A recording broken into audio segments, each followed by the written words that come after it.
नमस्ते। नवरात्रि के 7वें दिन की आप सभी को हार्दिक शुभकामनाएं। सप्तमी माने 7वां दिन किस देवी को समर्पित है, देवी के मंत्र के पीछे, रूप के पीछे क्या ज्ञान है, इसकी चर्चा आज हम करेंगे।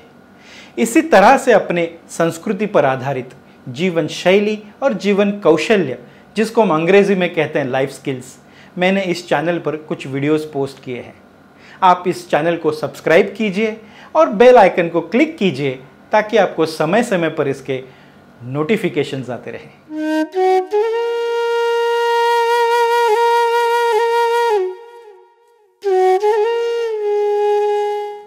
नवरात्रि का 7वां दिन समर्पित है देवी कालरात्रि को या कालरात्रि को। उसे हम कालरात्रि भी बोल सकते हैं, कालरात्रि भी बोलते हैं। कालरात्रि ये एक ऐसा देवी का रूप है जो बहुत ही भयंकर है, रौद्र रूप है। प्रकृति में सृजन और रुद्रता दोनों अंग उपस्थित है। कालरात्रि का अर्थ क्या है? बोलते हैं काल के 3 अर्थ होते हैं।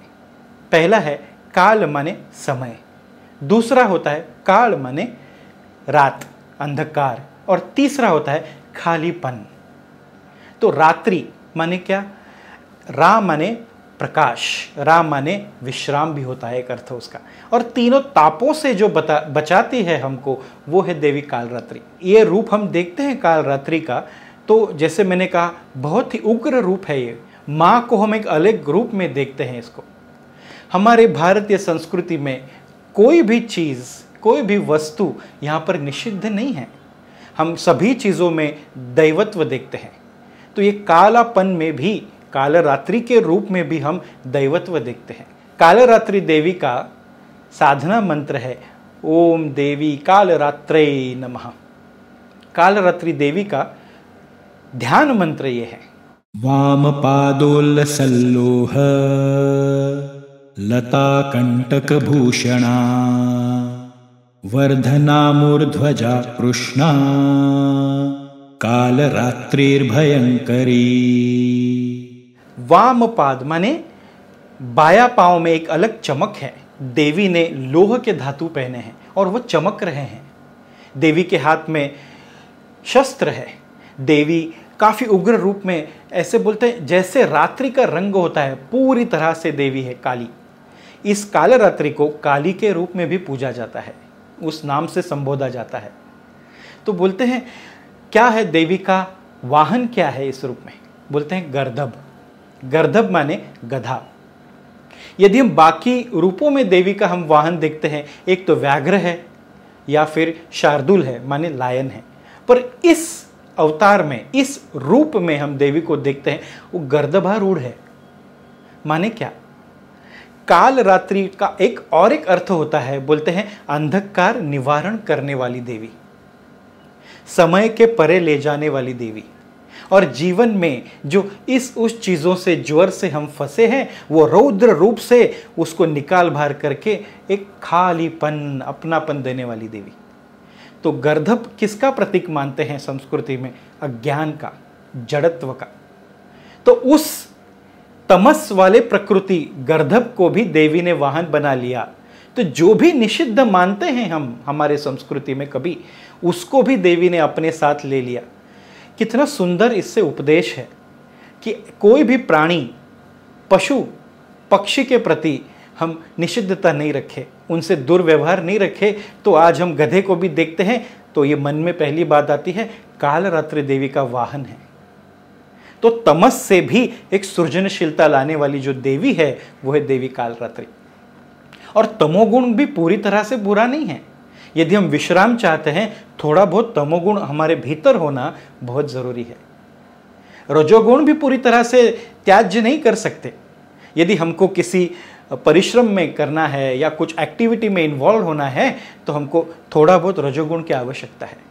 तो ये तमोगुण रजोगुण से जो हमको ऊपर उठाए और हमारे अंदर एक शौर्य जगाए, वो है देवी कालरात्रि या काली। तो ऐसे कहते हैं कि शुंभ निशुंभ 2 दानव थे। शुंभ माने खुद के ऊपर संशय लेना, निशुंभ माने हर व्यक्ति, हर चीज पर संशय लेना। तो जहां संशय है वहां सत्व वृद्धि नहीं हो सकती। ये शुंभ निशुंभ ने इंद्र को हराकर, पराजित करके देवों को वश कर लिया।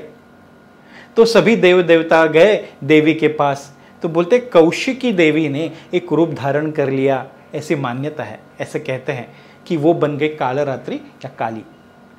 जब कालरात्रि युद्ध में गई तो सामने से आए चंडमुंड।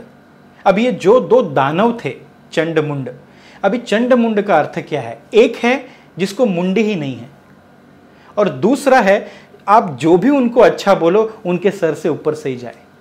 ज्ञान लेने की क्षमता नहीं है और ज्ञान लेने की पात्रता भी नहीं है। ये दो जोड़ी है चंडमुंड दानव। तो इन दोनों को मार गिराया कालरात्रि ने, चंडमुंड का हनन कर दिया। अज्ञान तमस में जो शरीर मन फंसा है उसको निकाल बाहर करने की क्षमता रखती है कालरात्रि देवी। लता, उनके बाल ऐसे जटाएं फैली है, हाथ में शस्त्र है, जीवा बाहर आई है उनकी। गुरुदेव श्री श्री रविशंकर जी ने इतना सुंदर बात बताई है एक बार, काली की जीवा बाहर है, इसका मतलब क्या? जीवन में जो भी कलह है, लोग त्रस्त है, साउंड शब्द की वजह से है। तो शब्द से निशब्द की ओर जाना माने Kali. From chaos, from noise to silence, this journey is nothing but getting establish in Kali तत्व। बहुत ही सुंदर है यह ज्ञान। तो जब चंडमुंड का हनन कर दिया, उसके बाद अगला राक्षस आया काली की ओर, वो है रक्त बीजासुर। रक्त बीज माने क्या? उसके जीन्स में ही, उनके रक्त में ही अंदर तक बसी है ये दुर्व्यवहार, जो गलत है, जो वाम मार्ग की ओर ले जाए, जो जीवन के लिए पोषक पूरक नहीं है, मारक और बाधक है। तो ये रक्त बीजासुर को ब्रह्म से वरदान था, जब भी युद्ध में उनका रक्त जमीन पर गिरे वहां से और रक्त बीजासुर उत्पन्न होंगे। तो देवी कौशिकी और काली, ऐसे कहानी में कहते हैं, दोनों साथ में आए। कौशिकी जैसे ही प्रहार करते गई, वो रक्त बीजासुर का रक्त जमीन पर पड़ने से पहले काली ने उसको प्राशन कर लिया। माने क्या? वो रक्त से वो उस गुण, उस दुर्गुण से और दुर्गुण होने नहीं दिए। हम देखते हैं यदि व्यक्ति में कोई एक दुर्गुण आ जाए, वो और दुर्गुणों को ले आता है भीतर। रक्त बीजासुर इसी का प्रतीक है। जहां जहां वो रक्त बीजासुर का रक्त गिरे और उत्पन्न हो दानव। मतलब क्या हुआ कि उसको जड़ से उखाड़ देना चाहिए। एक दुर्गुण को भी अंदर बसने नहीं देने वाली जो देवी है वो है काली। तो ये काल अंधकार को मिटाने वाली देवी है, समय के परे ले जाने वाली देवी है, और अंदर एक प्रेम से भरा हुआ ही पर खालीपन जो सबको संभाले अपने भीतर, वो प्रदान करने वाली देवी माने कालरात्रि। गुरुदेव श्री श्री रविशंकर जी कहते हैं ये देवी का ऐसा रूप है जैसे प्रकृति का रौद्र रूप होता है, वैसे देवी का ये रौद्र रूप है। जब चंडमुंड को मार गिराया देवी ने, तो चंडमुंड के सर को अपने गले में धारण कर लिया देवी ने। तभी से इस देवी का नाम चामुंडा भी पड़ा है। देवी कालरात्रि का हमारे शरीर में स्थान है सहस्त्रार चक्र, जो सबसे ऊपरी चक्र है हमारे सर की चोटी पर। वहाँ पर कोई भी द्वैत नहीं है, सिर्फ अद्वैत है, सिर्फ आनंद है। तो जीवन से जब अंधकार मिटता है, द्वैत मिट जाता है, तमस रजस को भी हम सतोवृद्धि में लगाते हैं, वहाँ हो गया सहस्त्रार, वहाँ हो गया अपनापन। और कालरात्रि देवी की आराधना करने से हमें ये प्रदान होता है। तो आज हमने देवी कालरात्रि के बारे में थोड़ी सी चर्चा की। अभी जो 2 दिन शेष है उसमें हम कौन सा दिन किस देवी को अर्पित है, समर्पित है, उसकी चर्चा करेंगे। आइए हम सब मिलके देवी कालरात्रि की मनोपूर्वक वंदना करते हैं। उनसे ये सभी के लिए मंगल कामना करते हैं कि जीवन से अंधकार मिट जाए, ज्ञान रूपी रोशनी आ जाए, माँ का वरद हस्त हम पे सदा सदैव रहे। ओम देवी कालरात्रै नमः।